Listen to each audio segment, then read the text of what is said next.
প্রিয় দর্শক, আপনারা দেখছেন রাঙ্গামাটি রাজবন বিহারে যে উন্নয়ন কার্যক্রম চলছে।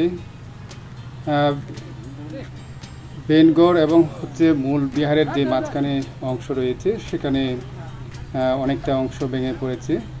বিগত বর্ষা মৌসুমে আসার আগেই রাজবন বিহার কর্তৃপক্ষ রিটার্নিং ওয়াল দিয়েছে। সেই রিটার্নিং ওয়াল মোটামুটি এখন সমাপ্তির পথে। আপনারা দেখতে পাচ্ছেন এই রিটার্নিং ওয়াল দেওয়ার পরে নিচে পানি এর মাধ্যমে যাতে করে মাটি যেন ক্ষয়রোধ হয় সে জন্য বালি সিমেন্ট মিশিয়ে বস্তার মাধ্যমে সেটিকে ভরাট করে দেওয়া হচ্ছে।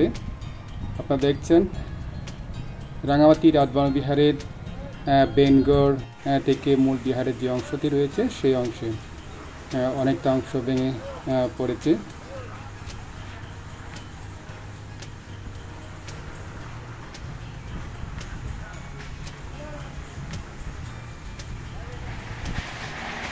যে বালি এবং সিমেন্ট মিশিয়ে বস্তার মাধ্যমে সেখানে দেওয়া হচ্ছে।